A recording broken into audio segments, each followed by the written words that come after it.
sugar, spice, and everything nice. These were the ingredients chosen to create the perfect little girl. But Professor Utonium accidentally added an extra ingredient to the concoction, Chemical X. Thus, the Powerpuff Girls were born! Using their ultra superpowers, Blossom, Bubbles, and Buttercup have dedicated their lives to fighting crime and the forces of evil!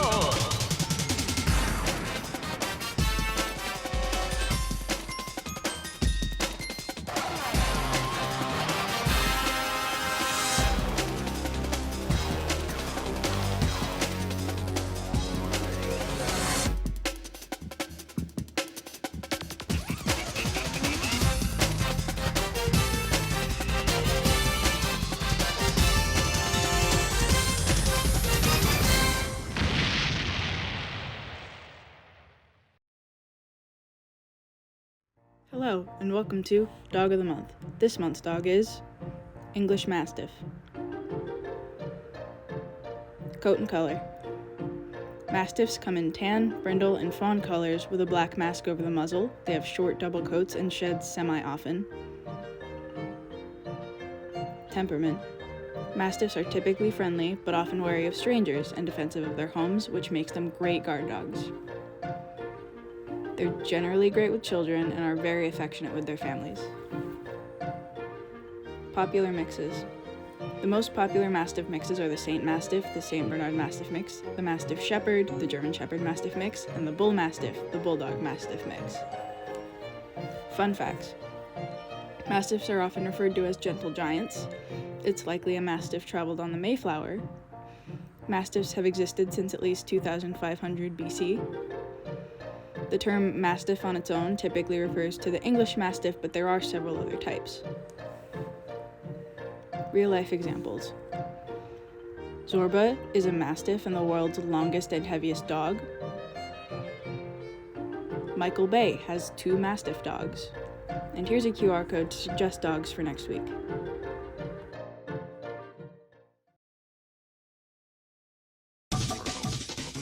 Do you like Roblox? Okay guys, you gotta trust me on this one, okay?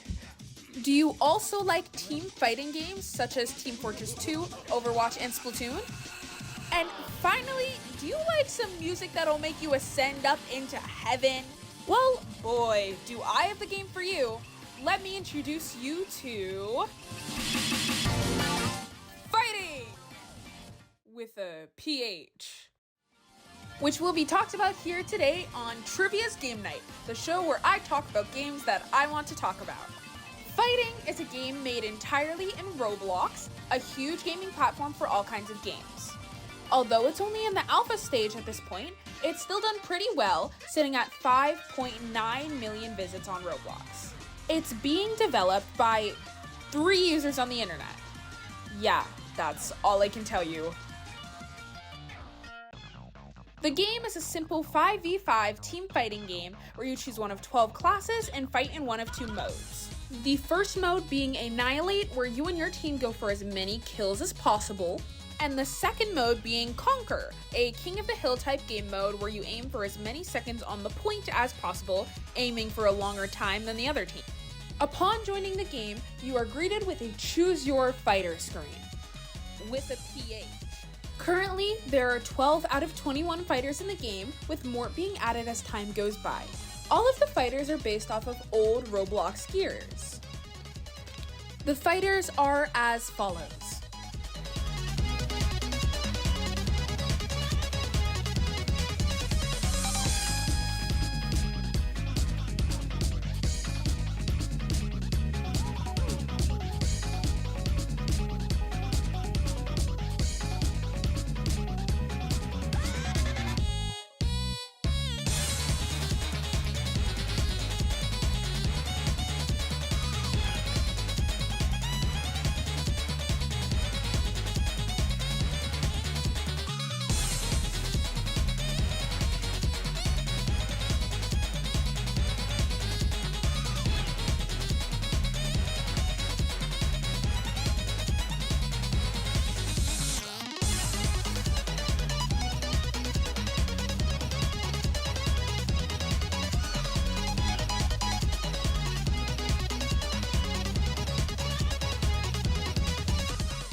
A big component of this game is its festivals, which act similar to Splatoon's Splatfest.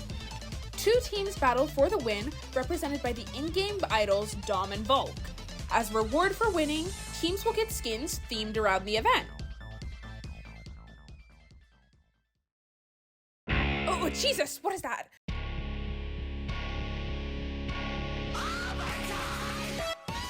God, I cannot say enough about this game's discography. I would put the entire OST in this video, but I think the video would be too long and it would take up an annoyingly long portion of AV ads. This game's soundtrack was the sole thing that got me into this game because of the track Overtime. It has a great mix of electronic and energetic tracks composed by people such as Key After Key, who made a majority of the OST with songs like The Flip Side, The Ultimate Strategy, and most importantly, Overtime, their most popular song and the game's most streamed. Also featuring Crablushi, who made Fight, the game's main menu music, along with Ira de Balea and Dodge Brawl.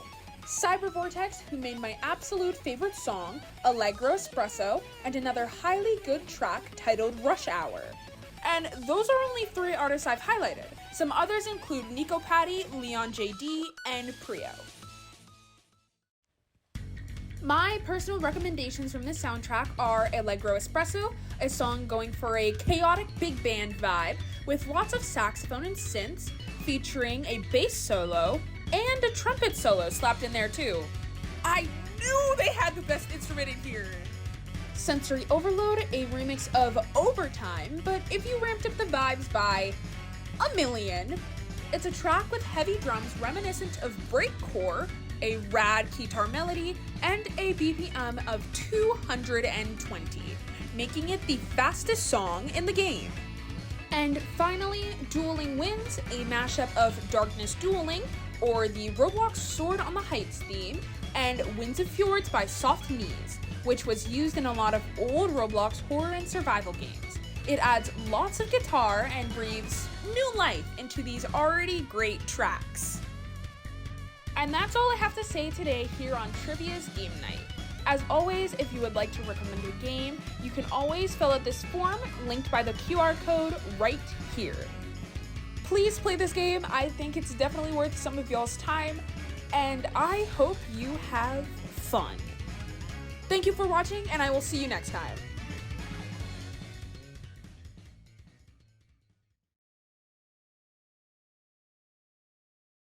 Hello everybody, and welcome to the Tech Train, where we do a lightning-fast recap of recent inventor and hobby tech news. My name is Dom, and I will be your host. Jumping right on into the Tech Train, the Bamboo Labs has released a new low-cost, multicolor 3D printer. This printer is called the A1 Mini. It retails at an affordable price of $299. Normally, 3D printers can range anywhere from $199 to a few $1,000s, so I'd consider this a pretty good starting printer for anyone who wants to get into the hobby. Next up, the company Retro Modding has been adding some new items to the site. These items are a new pre-cut IPS screen shell for the Game Boy Color, and they also have a matching Retro Pixel IPS screen they've just released. So if you or anyone you know is looking into starting to mod, fix, or refurbish their screens, then these items might just be the thing for you along with an old Game Boy. Finally, we have nuclear fusion, a new technology in its early stages, which has given clean and efficient power. Has just had a breakthrough for the second time in history. In August of 2023, scientists made a nuclear fusion reaction that produced viable power. Now, ain't that a kick in the head Fallout reference? However, the scientists have also stated that the technology still has a long time to come to fruition. So we'll have to wait, but it just might be the next source of power for your grandkids.